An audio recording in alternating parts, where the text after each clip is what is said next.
How does this music make you feel? Do you find it beautiful? Is it creative? Now, would you change your answers if you learned the composer was this robot? Believe it or not, people have been grappling with the question of artificial creativity alongside the question of artificial intelligence for over 170 years. In 1843, Lady Ada Lovelace, an English mathematician considered the world's first computer programmer, wrote that a machine could not have human-like intelligence as long as it only did what humans intentionally programmed it to do. According to Lovelace, a machine must be able to create original ideas if it is to be considered intelligent. The Lovelace test, formalized in 2001, proposes a way of scrutinizing this idea. A machine can pass this test if it can produce an outcome that its designers cannot explain based on their original code. The Lovelace test is, by design, more of a thought experiment than an objective scientific test, but it's a place to start. At first glance, the idea of a machine creating high-quality original music in this way might seem impossible. We could come up with an extremely complex algorithm using random number generators, chaotic functions, and fuzzy logic to generate a sequence of musical notes in a way that would be impossible to track.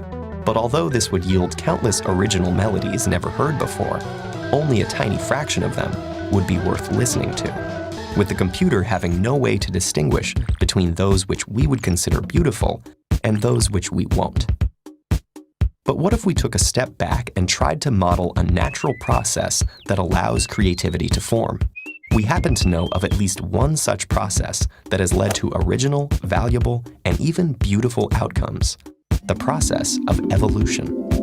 And evolutionary algorithms, or genetic algorithms that mimic biological evolution, are one promising approach to making machines generate original and valuable artistic outcomes. So how can evolution make a machine musically creative? Well, instead of organisms, we can start with an initial population of musical phrases.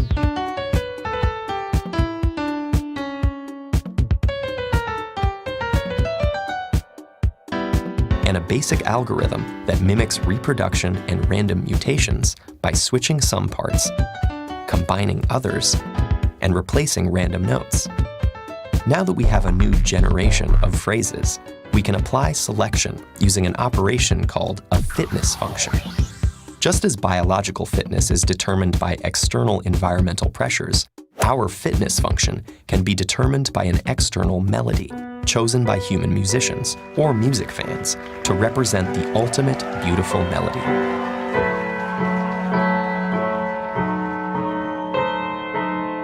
The algorithm can then compare between our musical phrases and that beautiful melody, and select only the phrases that are most similar to it.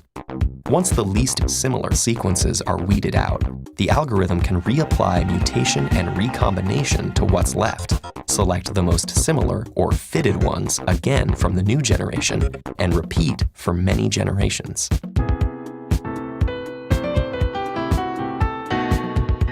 The process that got us there has so much randomness and complexity built in that the result might pass the Lovelace test. More importantly, thanks to the presence of human aesthetic in the process, we'll theoretically generate melodies we would consider beautiful.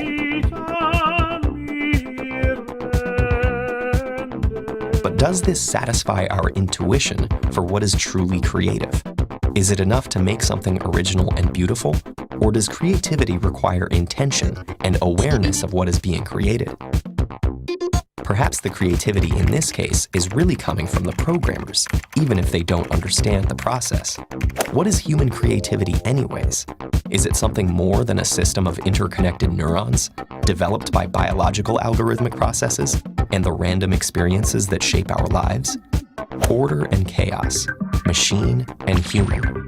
These are the dynamos at the heart of machine creativity initiatives that are currently making music, sculptures, paintings, poetry, and more.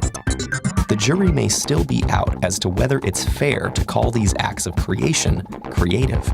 But if a piece of art can make you weep, or blow your mind, or send shivers down your spine, does it really matter who or what created it?